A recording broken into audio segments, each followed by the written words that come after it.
우리 금요일마다 우리 성경 66권 개관 성경 공부를 시작했고요. 지난 시간에 창세기를 공부했습니다. 그리고 오늘은 두 번째 책입니다. 두 번째 책 이름이 뭔지 아시죠? 어떤 책입니까? 예, 출애굽입니다.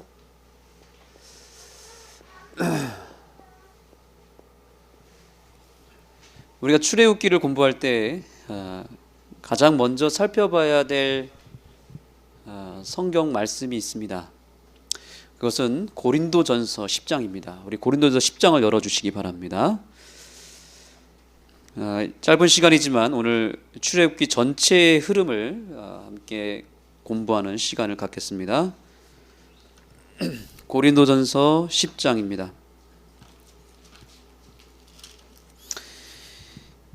10장 4절 6절입니다. 그런 일이 뭔지는 모르겠지만 어쨌든 그런 일이 있었는데 그게 우리의 뭐가 되었대요?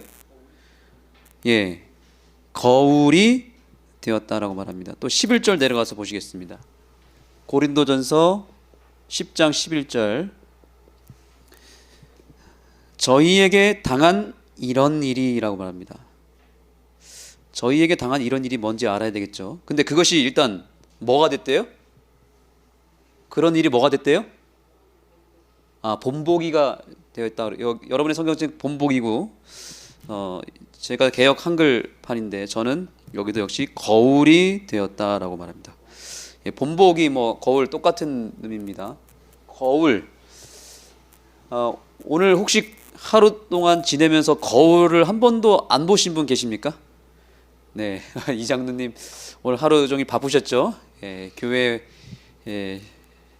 신축교회 물이 얼어서 그거 아침부터 녹이시느라고 하루 종일 정말 고생하셨고 이제 물이 잘 녹아서 나오고 있습니다.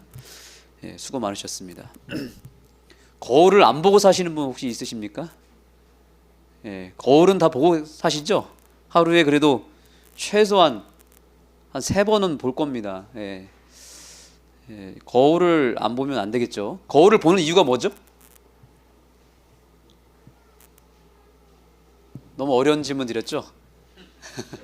거울을 왜 보죠? 어디가 예쁘나 보는 건가요? 내가 이렇게 예쁘구나. 내가 혹시 어디에 뭐가 묻었는지 혹은 잘 정돈이 됐는지 살펴야 되겠죠. 거울 속에 비춘 모습은 누구의 모습입니까? 내 자신의 모습이거든요. 그러니까 거울을 보는 목적은 뭐예요? 나를 보기 위해서 거울을 보는 것입니다. 우리가 우리의 육신의 몸을 살피기 위해서도 거울을 수시로 보는데 오늘 우리 성령님께서는 우리에게 영적인 거울을 허락하시는 겁니다. 영적으로도 우리 영의 모습을, 우리 신앙의 모습을 볼 수 있는 거울이 있다는 것을 알려주고 있습니다. 여러분 이 거울을 보셔야 되지 않겠습니까? 이 거울을 제가 오늘 설명해 드리려고 합니다. 그러면 여기 분명히 거울이 뭐래요? 저희에게 당한 이런 일이 거울이 되었다 그랬습니다. 저희에게 당한 이런 일이 뭔지를 알아야 되겠죠? 이 10장 안에 그 답이 있습니다. 10장 1절을 보시겠습니다. 형제들아 너희가 알지 못하기를 내가 원치 아니하노니 우리 조상들은 누굽니까? 조상들이 누구예요? 이스라엘 백성들입니다. 우리 조상들이 다 어디 아래 있었대요? 구름 아래 있고 그 다음에 바다 가운데로 지나며 슬슬 이 감이 잡히시죠? 그 다음에 3절입니다. 다 같은 신령한 식물을 먹으며 다 같은 신령한 음료를 마셨다. 그죠? 신령한 반석으로부터. 그 다음에 5절 광야에서 그들이 멸망을 받았다 그랬습니다. 이게 무슨 사건을 얘기하는 겁니까? 무슨 사건이죠? 지금 이렇게 딱 보니까 홍해 사건이 나오는 것 같고 그 다음에 광야 그리고 반석에서 물이 나오는 사건 그러니까 이 저희에게 당한 이런 일이 거울이 됐다고 했을 때 그 일은 뭘 의미하느냐면 바로 출애굽 사건을 얘기하는 겁니다. 놀랍게도 출애굽의 여정이 바로 우리의 신앙의 거울이라는 사실을 여러분 기억하시기 바랍니다. 자, 이제 설명드리겠습니다. 구약입니다. 구약. 우리 구약의 출애굽기를 보면 이스라엘 백성들이 애굽에서 출애굽합니다. 그렇죠? 어디로 갑니까? 어디로 가는 여정이죠? 예, 가나안으로 가는 여정이 이게 출애굽 전체예요. 그렇죠? 애굽에서 어디까지요? 애굽에서 가나안 직전까지가 출애굽기고 그 다음에 이제 민수기, 신명기, 그 다음에 가나안에 들어가는 여호수아잖아요. 그렇죠? 그러니까 이 애굽에서부터 가나안으로까지 가는 이 이스라엘 백성들의 여정이 뭐라고요? 그게 거울이라는 것입니다. 자, 우리는 지금 어디 시대에 살고 있어요? 신약 시대에 살고 있습니다. 그렇죠? 애굽은 무엇을 상징합니까? 애굽 보이시나요? 혹시? 예, 애굽은 뭘 상징하죠? 예, 세상, 죄악 세상을 가리킵니다. 애굽의 왕이 누구였어요? 예, 바로입니다. 바로와 누구의 싸움이에요? 모세의 싸움이죠. 예, 바로는 누구를 상징합니까? 사단입니다. 사단. 이 세상 왕은 사단이죠. 그렇죠? 사단과 누구의 싸움이죠? 모세는 모세 이름이 뜻이 뭐였어요? 우리 이번에 통독해서 배웠죠? 건져냄이라는 뜻입니다. 구원이라는 뜻을 가지고 있습니다. 예수님의 이름의 뜻이 뭐죠? 자기 백성을 저희 죄에서 구원하실 자. 예수님이 곧 구원이잖아요. 그렇죠? 거울이에요, 거울. 네. 세상에서 우리를 또 어떻게 하시는 거예요? 우리를 출세상시켜서. 그렇죠? 어디로 가게 하는 겁니까? 가나안의 영적인 의미가 뭐라 그랬어요? 하늘 나라죠. 예, 하늘 나라. 하늘 가나안이라고도 우리 부르잖아요. 그렇죠? 네. 이 여정이 그대로 거울이 되어서 우리가 앞으로 이 세상에서 하늘나라까지 가는 여정을 거울로 보여준 책이 뭐라고요? 출애굽기고 그것이 거울이다라는 사실을, 이 사실만 오늘 아셔도 출애굽기 공부를 굉장히 많이 한 것입니다. 그러니까 이 출애굽기를 읽으실 때 그냥 읽는 게 아니라 내 자신의 현재 위치가 어디고 내가 어디 지점에 이르렀고 내가 하늘 가나안까지 가는 데 있어서 내가 무엇을 해야 될지를 알 수 있는 책이 바로 출애굽기이기 때문에 이 출애굽기는 굉장히 중요한 책입니다. 예. 이제 하나씩 그 여정을 살펴보겠습니다. 일단 출애굽기 1장을 가겠습니다. 이제 출애굽기를 전체를 오늘 봐야 되기 때문에 오늘 성경을 좀 많이 찾아야 됩니다. 출애굽기 1장에 가면은 두 가지 형편이 나타납니다. 애굽의 두 형편이 나타나요.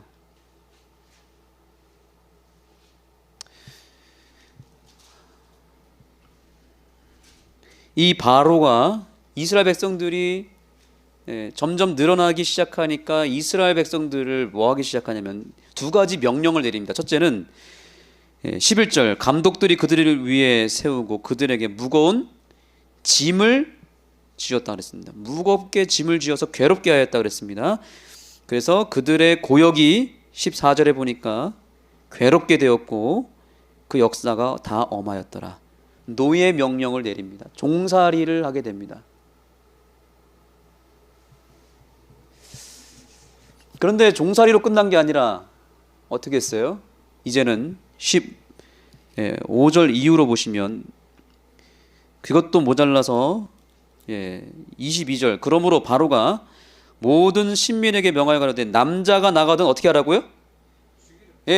나일강에 던지라 그랬습니다. 죽이라는 얘기죠. 여자여든 살리라. 그러니까 이 말은 최초의 민족 말살 정책이에요. 그렇죠? 뭘 명령했어요? 사형 명령을 내립니다. 죽음을 내리게 된 것입니다. 이스라엘 백성들의 형편이 뭐예요? 첫째, 노예 생활, 종살이. 두 번째는 노예로 살다가 죽는, 남자는 다 죽는. 자, 이 두 형편이 지금 우리의 형편과 똑같습니까? 맞습니까? 예, 신약 시대에 살고 있는 우리의 형편이 어떻습니까? 요한복음 8장 34절 누가 읽어주시겠습니까? 요한복음 8장 34절 빨리 찾아주시면 좋겠습니다. 요한복음 8장 34절. 우리의 형편을 알고 시작해야 되겠어요. 그렇죠?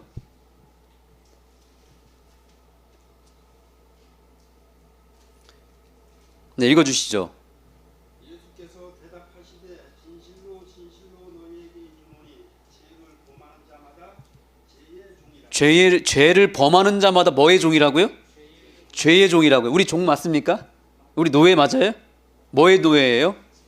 예, 죄의 짐을 세상 바로 이 사단이 우리에게 짊어져지게 했고 우리가 그 죄에 끌려다니고 짊어지는 존재, 죄의 종이 되었다 이 말입니다. 종살이를 하고 있습니다. 자, 그런 다음에 우리가 잘 아는 성경, 우리 로마서에 배웠죠. 로마서 6장 34절에 죄의 삭은 무엇이다 그랬어요? 사망이에요. 사망. 그렇게 죄의 종으로 살다가 결국 죄 때문에 죽을 수밖에 없는 운명, 역시 우리 똑같습니까? 예, 노예로 살다가 죽는 이스라엘 백성과 똑같은 형편을 우리가 지금 살아가고 있다는 사실입니다. 자, 그런 이스라엘 백성들 구원하기 위해서 모세를 보내셨고 그 모세를 통해서 하나님께서는 무엇을 내리냐면 우리가 이번 주에 읽었습니다. 내가 한 가지 재앙을 내리리니 그랬습니다. 그게 마지막 재앙이에요. 장자가 죽는, 첫째 아들이 죽는 장자 재앙을 통해서 애굽 백성과 이스라엘 백성을 구분하겠다 그랬습니다. 근데 그 재앙에서 벗어나는 해방할 수 있는 유일한 방법이 뭐였어요? 유일한 방법. 다른 방법이 있지 않았습니다. 오직 한 가지 방법밖에 없었어요. 그건 뭐였어요? 뭘 제정했습니까? 유월절이라고 하는 제도를 제정했습니다. 이게 출애굽기 12장입니다. 지금 12장까지 끝낸 거예요. 그죠? 6월절에 어린 양이 죽여야 됐고 어린 양의 피를 어디에 발라야 됐습니까? 문설주에다가 좌우 임방과 문설주에 발랐습니다. 자, 이 6월절 어린 양이 뭘 상징합니까? 그 근거 성경절 어디에 나타납니까? 우리 신약에서 찾아야 됩니다. 구약이 우리의 거울이라고 했으니까 신약에서 고린도전서 5장 7절입니다.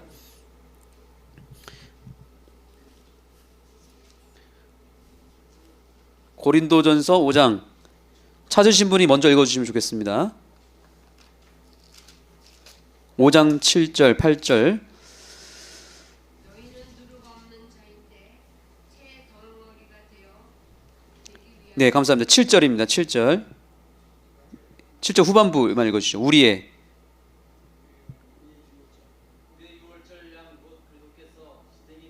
네, 감사합니다. 우리의 누구요? 6월절 양 그리스도라 그랬습니다. 그러니까 6월절에 상징하는 말은 뭐냐면 바로 예수님의 십자가를 상징하는 것입니다. 피를 이렇게 바른 걸 보니까 이게 뭘 상징했냐 봤더니 이것이 십자가를 상징했던 것입니다. 좌우 임방한 문설주는 바로 예수님께서 좌우 손과 머리에 가시관 쓰시고 못 박혀서 죽으실 것을 의미했던 것입니다. 그게 고린도전서 5장 7절입니다. 자, 6월절을 통해서 이스라엘 백성이 정말 애굽에서 탈출했습니다. 그런데 탈출하자마자 만난 장소가 뭐였어요? 탈출하자마자 만난 장소. 그렇습니다. 홍해를 만나게 됩니다. 예, 큰 바다가 기다리고 있었습니다. 홍해는 뭘 의미하죠? 홍해가 뭘 의미합니까? 이게 출애굽기 14장, 15장입니다. 홍해는 자 고린도전서 그대로 펴진 상태에서 10장, 아까 우리 맨 처음에 찾았던 10장을 열어주시죠. 고린도전서 10장 1절입니다. 형제들아 너희가 알지 못하기를 내가 원치 아니하노니 우리 조상들이 다 구름 아래에 있고 그러니까 그 당시에 구름이 덮여 있었고 그 다음에 바다 가운데로 지났다 그랬습니다. 그런데 이 바울이 이걸 어떻게 해석했는지 보세요. 2절입니다. 모세에게 속하여 다 구름과 바다에서 뭘 받았대요? 침례를 받았다는 사실입니다. 뭘 받았다고요? 예, 침례를 받았습니다. 물 속으로 들어가고 물 속에서 나왔잖아요. 그렇죠? 그게 침례예요. 그래서 그게 그냥 단순한 우연한 사건이 아니라 하나님 다 계획하신 거예요. 고린도전서 10장 1절 2절. 그러니까 이 여정을 잘 보세요. 유월절을 통해서만 구원받을 수 있었고 바로 홍해로 들어갔습니다. 우리도 이 세상에서부터 구원받기 위해서는 오로지 예수 그리스도의 피로만 구원받을 수 있습니다. 다른 방법이 없습니다.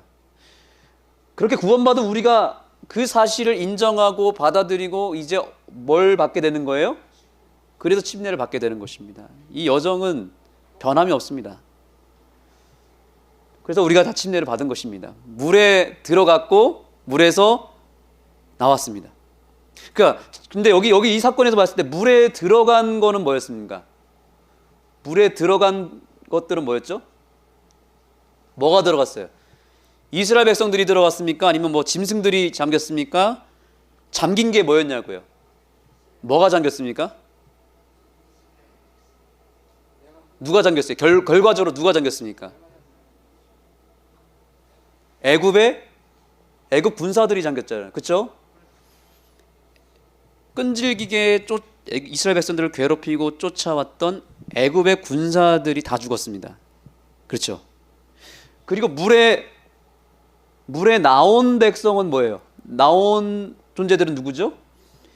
예, 피를 바르고 하나님 말씀에 순종하여 나온 이스라엘 백성들이 나왔습니다. 물에서 나왔습니다. 침례의 의미가 이 두 가지 사건이에요. 침례는 뭐가 잠기는 거예요? 죄의 세력이 잠기는 거예요. 죄의 영향력, 나를 계속 뒤쫓아오고 나의 발목을 잡고 나를 무너뜨리려고 했던, 나를 괴롭혔던 그 영적 애굽, 죄악의 세력이 물에 잠기는 겁니다. 그리고 물에 나올 때는 누구로 나오는 거예요? 예, 하나님의 말씀에 순종하고 구원받은 이스라엘 백성으로, 영적 이스라엘 백성으로 내가 태어나는 것입니다. 예, 그게 5,000년, 4,000년 전에 있었던 이 사건으로 끝난 게 아니라 그것이 바로 우리가 침례를 받음으로 말미암아 경험하는 것입니다.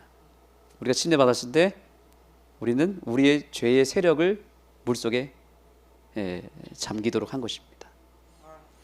저와 여러분은 이제 뭐가 된 거예요? 이제 이스라엘 백성이 된 것입니다. 자, 이스라엘 백성들이 이제 홍해를 통과해서 나왔습니다. 나온 뒤에 무엇이 펼쳐집니까?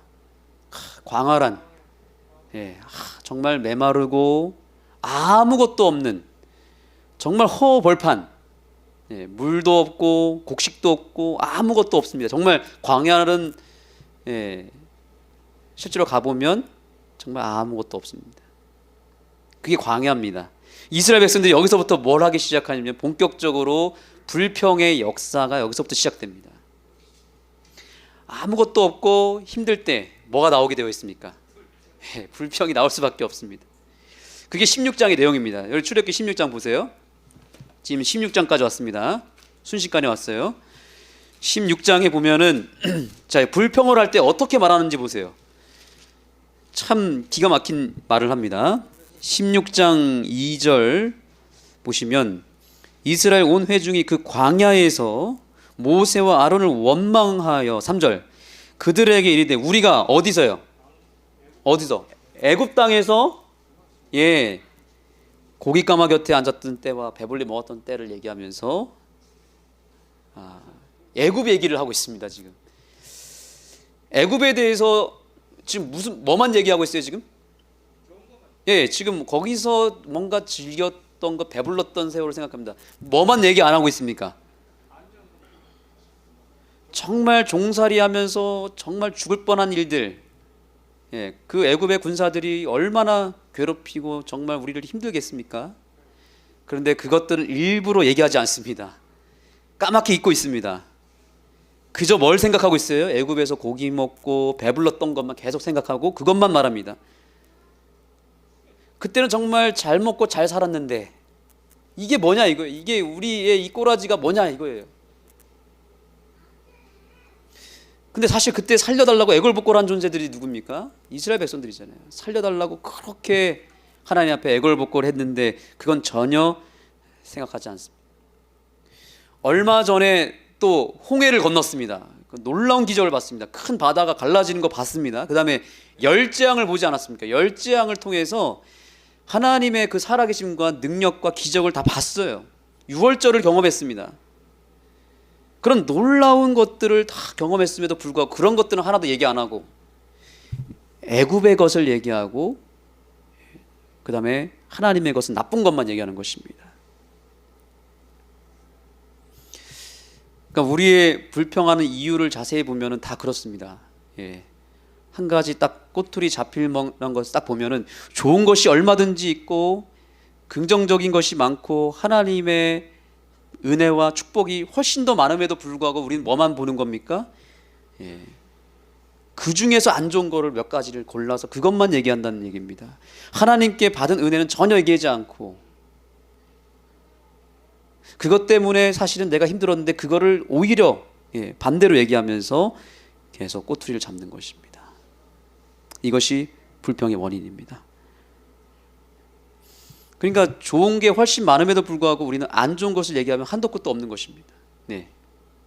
어쨌든 이스라엘 백성들이 지금 뭐만 생각하고 있냐면 애굽에서 좋았던 것만 말하고 거기서 엄청 고되고 죽을 뻔했던 일들은 생각하지 않습니다. 그런데 여러분, 하나님께서 왜 이스라엘 백성들을 광야로 인도했을까요? 그 이유를 알아야 됩니다. 광야가 뭘 의미하는지 알아야 됩니다. 한번 여러분 얘기해 보시죠. 왜 하나님은 이스라엘 백성들을 광야로 인도했을까요? 광야가 도대체 이스라엘 백성들에게 어떤 의미를, 어떤 메시지를 주고 있는 것입니까? 뭐죠? 광야의 핵심은 뭐냐면 우리 스스로, 인간 스스로는 절대로 자족할 수 없다는 것을 알려주기 위함입니다. 절대로 그들의 힘으로는 살 수 있어요, 없어요? 살 수 없다는 사실입니다. 예, 스스로 이스라엘 백성들이 스스로 애굽에서 나올 수 있었습니까? 예, 유월절을 통해서만 나올 수 있었습니다. 이스라엘 백성들이 스스로 홍해를 건널 수 있었습니까? 하나님이 홍해를 갈라 주셔야만 그 길을 갈 수 있었습니다. 광야는요, 매일 매순간 하나님의 도움이 없으면 살 수 없는 장소가 바로 광야라는 사실입니다. 이 사실을 알아야 된다는 사실이죠. 그래서 광야에서부터 가나안 가기까지 이스라엘 백성들이 깨달아야 될 교훈은 뭐였냐면 우리가 가나안까지 갈 때 내 스스로의 힘으로, 내 생각과 내 능력과 내 노력으로는 절대로 어디 갈 수 없다. 가나안으로 갈 수 없고 나는 단 하루도 살 수 없다는 것을 하나님이 알려주기 위해서 광야로 들어오게 해준 것입니다. 지금 저와 여러분은 어디에 와 있습니까? 정말 광야에 와 있습니까? 그 증거가 뭐예요? 광야가 뭘 의미할까요? 광야가 의미하는 걸 이제 알아야 됩니다. 광야의 영적인 의미. 사도행전을 보겠습니다. 사도행전 7장입니다.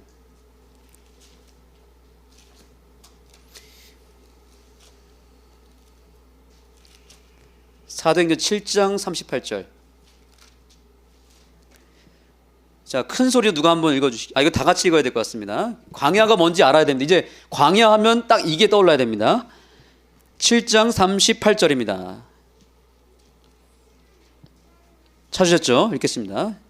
시내산에서 7장 38절 시작.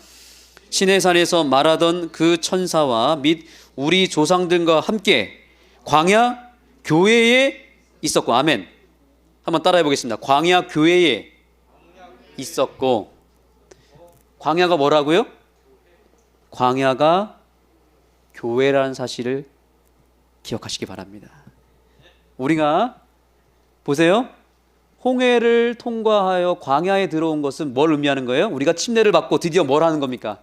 교회로 비로소 입교하는 것입니다. 그래서 침례가 그렇게 중요한 것입니다. 침례를 사실 안 받으면 어디를 못 들어온 겁니까? 예. 광야 교회로 들어온 게 아니에요, 사실은. 예. 아직 애굽의 영역에 있는 것입니다. 교회를 다닌다는 건 뭘 의미합니까? 바로 우리가 광야에서 내 생각과 내 노력과 내 능력, 내 힘으로는 살 수 없습니다라고 하나님께 고백하고 실제로 그렇게 믿고 내 자아를 내려놓는 훈련을 하는 장소가 바로 교회라는 사실을 기억하시기 바랍니다. 그 훈련을 시키기 위해서 하나님이 저와 여러분을 광야 교회, 아는 교회로 불러내셨다는 사실을 기억하셔야 됩니다. 예. 근데 이스라엘 백성들이 광야에 있으면서도 자꾸 뭘 추억했어요? 뭘 기억했어요? 애굽을 기억했습니다. 여러분 성경을 보실 때 자기 생각과 자기 노력과 자기 힘을 의지하는 장소는 항상 영적으로 뭘 의미하냐면 항상 그때마다 나타나는 단어가 있어요. 한 장소가 항상 있습니다. 어딜까요? 그게 애굽이에요. 애굽. 애굽하면 뭘 생각하면 되냐면 거기는 뭐가 있었습니까? 먹을 게 있었고 물이 있었습니다. 그러니까 자기 노력으로 살 수 있는 곳이에요. 거기는 하나님 없이도 뭐 할 수 있는 곳이에요? 살 수 있는 곳이 애굽이에요. 그러니까 내가 지금 뭘 의지해서 살아가느냐를 보면 내가 어디에 속하는지 알 수 있습니다. 예. 여전히 내가 내 힘으로 내 생각으로 내 노력으로 살 수 있다라고 믿고 그렇게 실제로 살면 내가 교회에 와 있지만 난 어디에 있는 거예요? 영적으로 애굽에 있는 것입니다. 예. 그러나 실제로 제대로 교회 생활을 하는 사람들은 완전히 자기 생각과 자기 자아를 완전히 내려놓고 사는 사람들입니다. 대신에 누구의 뜻을 찾기 위해 노력할까요? 내 뜻이 아니라 내 뜻을 내려놓고 예수님의 뜻이 무엇인지를 알기 위해서 매일 매 순간 하나님의 뜻을 찾고 하나님의 뜻을 붙잡는 삶을 살아가는 사람들이 바로 저와 여러분들인 것입니다. 예. 세상 사람들과 차원이 다른 거예요. 그래서 광야에서 이스라엘 백성들은 철저하게 정말 순간순간 하루를 24시간을 살 때에도 순간마다 기도할 수밖에 없었습니다. 왜냐하면 일단 물 자체가 없어요. 물도 없고 먹을 게 없기 때문에 그 더운 태양볕에서 그 추운 밤에는 춥죠. 하나님께 매달려야 됩니다. 하나님, 저는 이거 제 힘으로 할 수 없습니다. 하나님이 도와주지 않으면 저는 죽습니다. 그게 매일의 삶이었어요. 그러니까 하나님이 불기둥, 구름 기둥 계속 보내주시고 만나 내려주시고 물을 내주시고 이렇게 매일 해주지 않으면 죽는다는 걸 알기 때문에 철저하게 하나님께 의존하고 자기 생각이 여기 들어갈 수가 없습니다. 자기 생각은 절대 못 사니까요. 예. 그래서 내려놓을 수밖에 없는 환경이에요. 여기는. 예. 저와 여러분이 지금 아는 교회를 다니는 이 삶이 내 생각을 붙드는 순간 여기는 죽음의 길이에요. 그러나 내 자아를 내려놓고 하나님의 뜻을 붙잡으면 여기는 세상에 둘도 없는 천국입니다. 그래서 결론적으로 내가 내 생각과 내 힘을 의지하면 의지할수록 결국 나는 어디로 간다? 그러면 결국 내 생각을 잡고 있으면 나는 결국 어느 순간에 애굽에 와 있을 것입니다.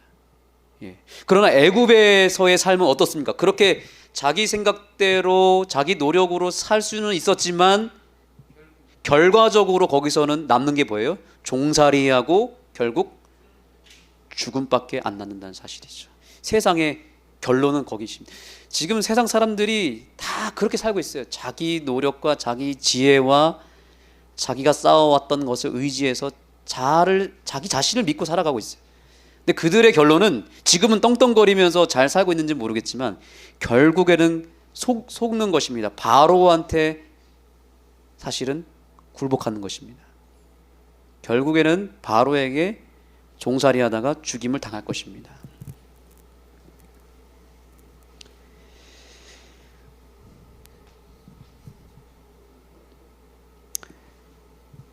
네, 그래서 이스라엘 백성들이 광야를 무려 40년 동안 헤맨 이유가 뭐였는지 우리는 알아야 됩니다.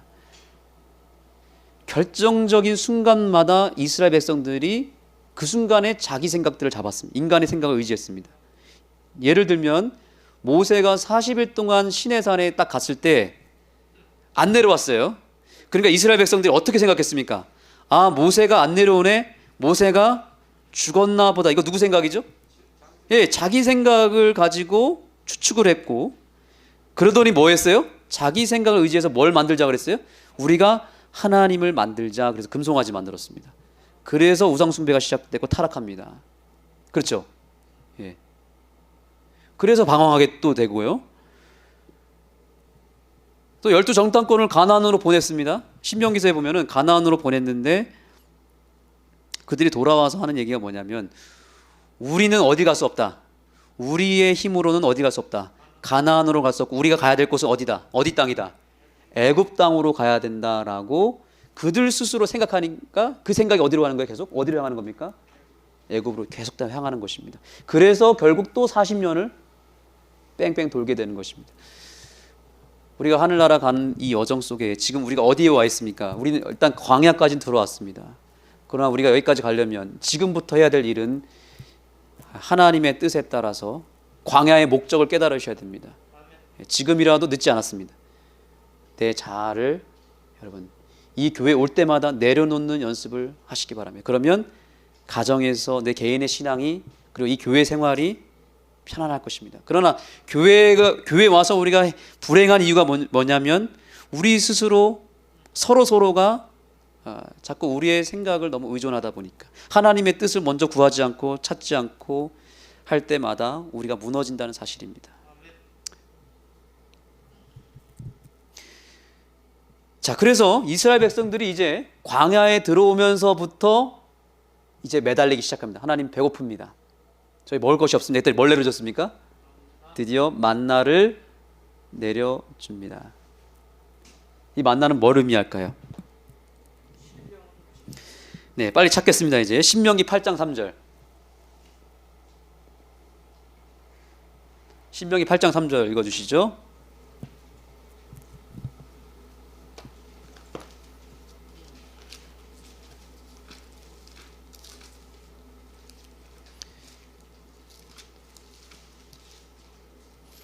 너무나 유명한. 네, 읽어주세요. 너로 드리게 하시며 또 너도 알지 못하면 내 열조도 알지 못하던 만나를 내게 먹이신 것은 네, 만나를 내게 먹이신 것은 그 다음에요. 사람이 떡으로만 사는 것이 아니요 여호와의 입에서 나오는 모든 말씀으로 사는 줄을 너로 알게 하려 하니 아멘. 그 유명한 말씀 예수님께서 말씀하셨죠. 시험을 이기실 때, 광야에서 시험을 이기실 때, 네, 사람이 떡으로만 사는 것이 아니요 여호와의 입에서 나오는 모든 말씀으로 사는 줄 너희로 알게 하기 위해서 뭘 내려줬다? 만나는 뭐예요? 그러니까 말씀. 그럼 내 생각을 내려놓고 그럼 생각이 없이 살아라는 얘기가 아니죠. 내 생각을 내려놓은 다음에 뭘 잡으라는 얘기예요?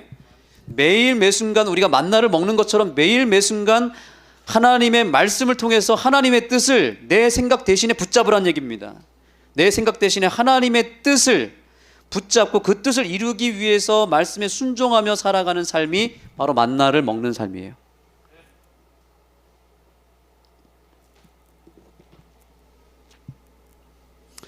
자, 그 다음에 광야에서 또 반석에 물이 나옵니다. 물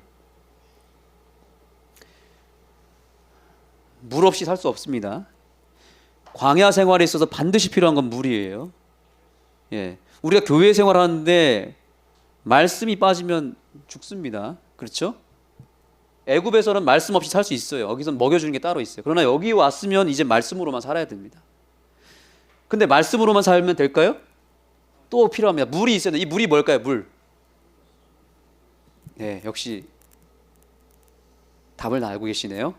네, 우리 아까 처음에 찾았던 고린도전서 말씀으로 다 제가 찾아드리겠습니다. 10장 고린도전서 10장 5절 4절부터 읽겠습니다. 자, 여기 보시죠. 10장 4절, 고린도전서 10장 4절. 다 같은 신령한 음료를 마셨으니 이는 저희를 따르는 신령한 반석으로부터 마셨으니, 그 반석은 뭐래요 일단? 예, 반석은 예수님을 얘기합니다. 예.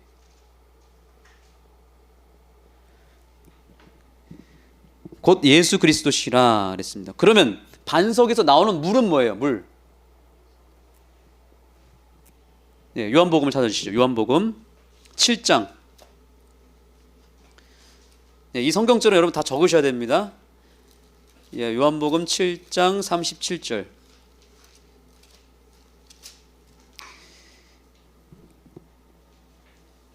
자, 명절 끝날 곧 큰 날에 예수께서 서서 외쳐 가라사대 누구든지 목마르거든 내게로 와라. 그 예수님께 가야 됩니다. 목마르려면 반석으로 가야 됩니다. 맞죠? 근데 그 반석이신 예수님께 가면 38절 나를 믿는 자는 성경의 이름과 같이 그 배에서 뭐가 나오리라? 생수의 강이 흘러나리라 하시니 이는 그를 믿는 자의 받을 뭐래요? 성령이라 그랬습니다. 물은 뭐예요? 그러니까 성령입니다. 이스라엘 백성들이 광야에서 반석에서 물을 얻었던 것처럼 우리도 매일 예수 그리스도를 통해서 뭘 받아야 됩니까? 매일 성령을 받아야 됩니다. 예. 그 성령을 받기 위해서 우리가 매일 새벽 기도 때 성경을 딱 통독하고 그 다음에 제가 항상 드리는 기도 제목은 뭐였습니까? 성령 충만입니다. 성령 충만을 위해서 우리 매일 기도합니다. 여러분 매일 간구하고 계시죠? 예. 우리 모든 아는교회 성도들이 매일 성령 충만할 수 있도록 계속 기도할 수 있도록 기도의 힘을 모아주시기 바랍니다. 날마다 성령을 받게 되기를 바랍니다. 그 다음에 이제 전쟁이 있습니다. 아말렉 전쟁이 있습니다. 아말렉 전쟁 출애굽기 18장입니다. 여기 보시면 아말렉이 쳐들어오는데 두 장소가 있습니다. 여호수아의 자리가 있고 또 어떤 자리가 있어요? 모세의 자리가 있습니다.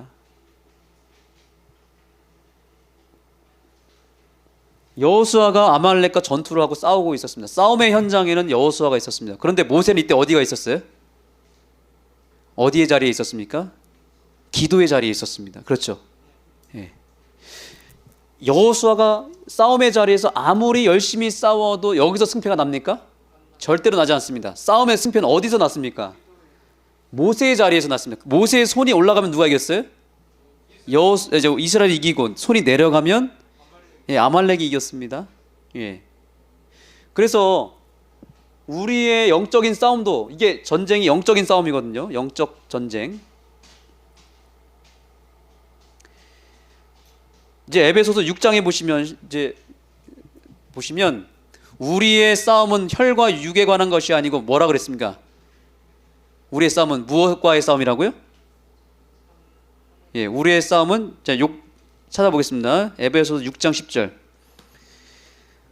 혈과 육에 대한 것이 아니고 영들에 대한 싸움이라고 그랬습니다. 맞습니까? 예, 6장 10절을 열어주세요. 11절 우리의 씨름은 혈과 육에 대한 것이 아니요 정사와 권세와 이 어둠 세상 주관자들과 하늘에 있는 악의 영들에 대함이라. 우리가 가정에서 자녀들과 혹은 부부끼리 싸움을 하고 혹은 이웃 간의 관계 속에서 혹은 교회에 와서도 뭔가 우리가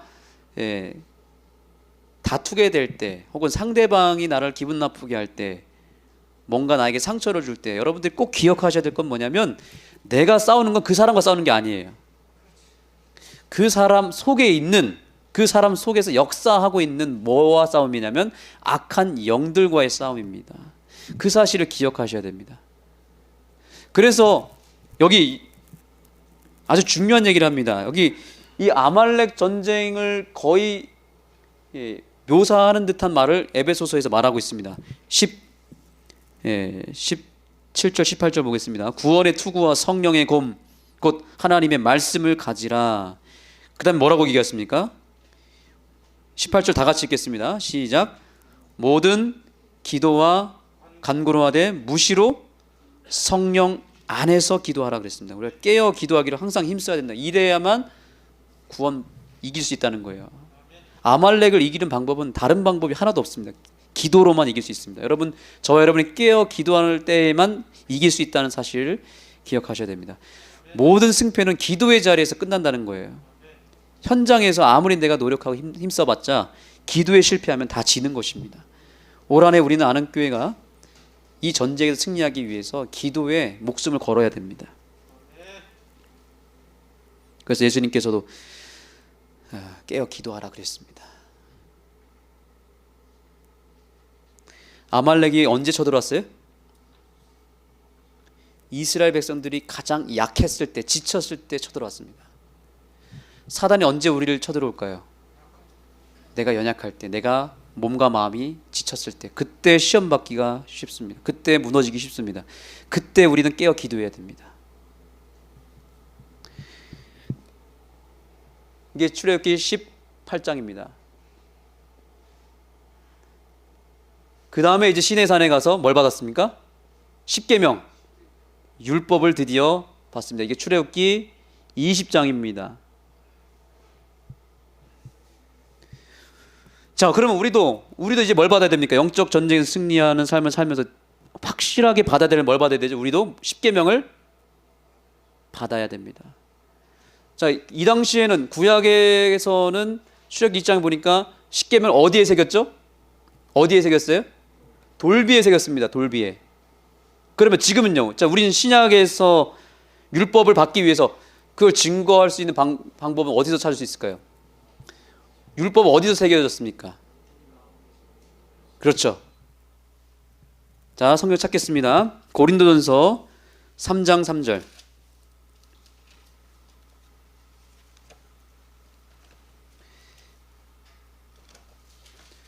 3장 3절입니다. 죄송합니다. 고린도 후서입니다. 고린도 후서 3장 3절.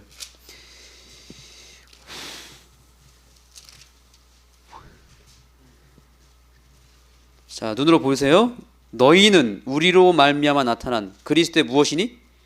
편지니. 저와 여러분 뭐라고요? 편지예요, 편지. 이는 먹으로 쓴 것이 아닙니다. 이거 먹으로 펜으로 쓴 게 아니고 오직 살아계신 하나님의 영, 성령으로, 성령의 손으로 한 겁니다. 근데 그 다음이 중요합니다. 여기서부터 줄 치세요. 또 돌비에 쓴 것이 아니요 오직 어디 썼다고요? 육의 신비 가운데 우리가 새겨졌다는 사실입니다. 저와 여러분의 마음에 율법 10계명이 새겨졌을 줄 저는 믿습니다. 우리가 행동하고 말하는 것은 그 결과가 뭐의 증거냐면 그 마음에 뭐가 새겨졌는지에 대한 결과입니다. 뭔가 세상적인 것들이 새겨져 있으면, 사단의 것이 새겨져 있으면 그 새겨진 거에 의해서 행동으로 나오게 되어 있습니다.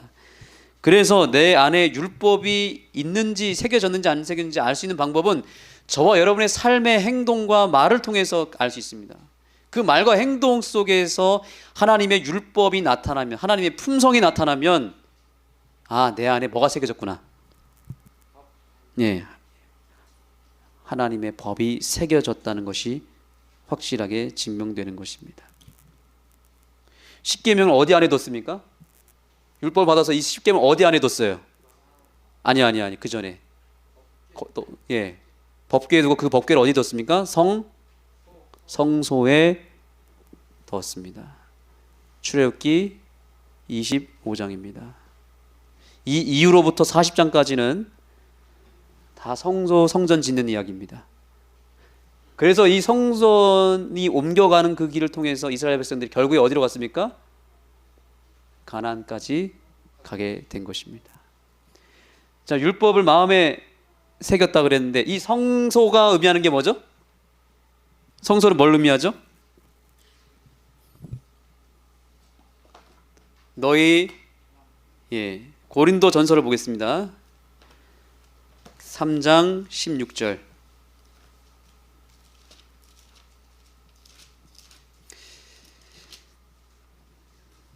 우리가 말씀으로 확인할 필요가 있습니다. 3장 16절 다 같이 읽겠습니다.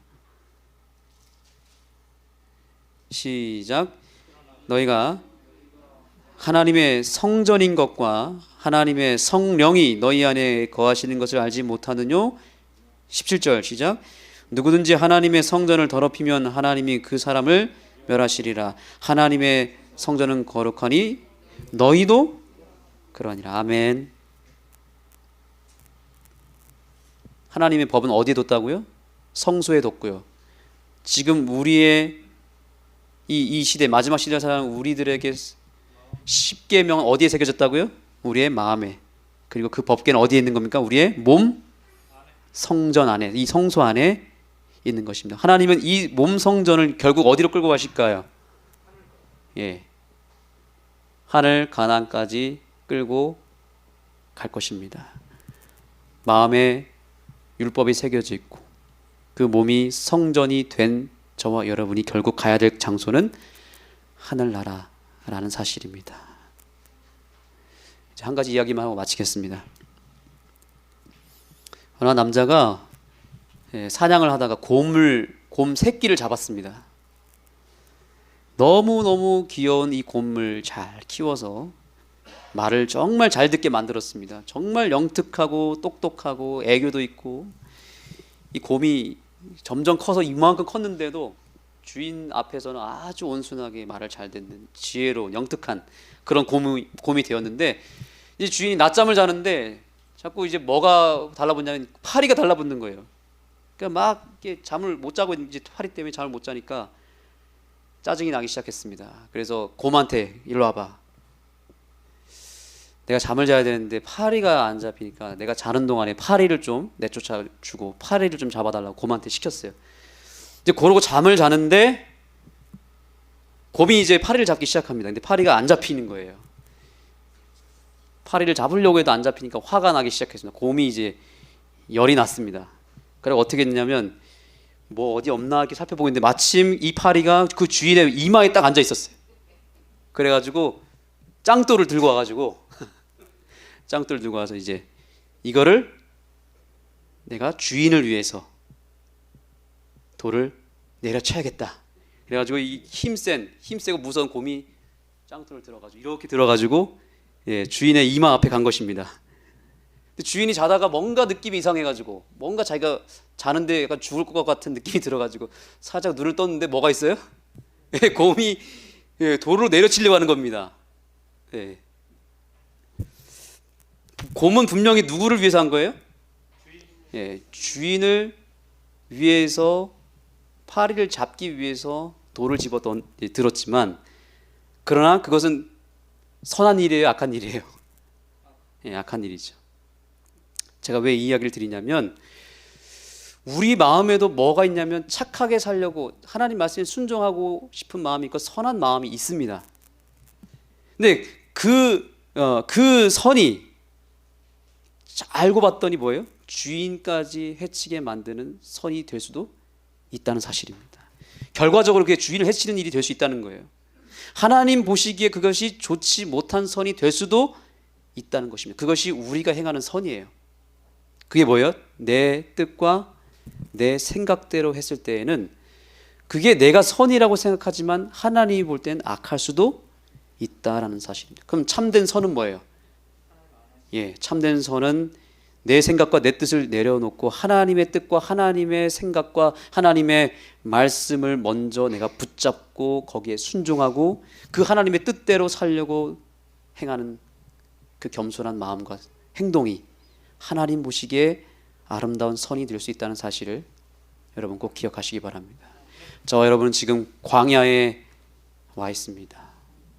이 광야에서 우리 전적으로 매일 매 순간 하나님을 의지하고 하나님을 찾고, 그래서 우리가 몸 성전이 되어서 하늘 가나안까지 반드시 도달하게 되는 믿음의 백성들이 다 되기를 바라면서 말씀을 마치겠습니다. 기도하시겠습니다.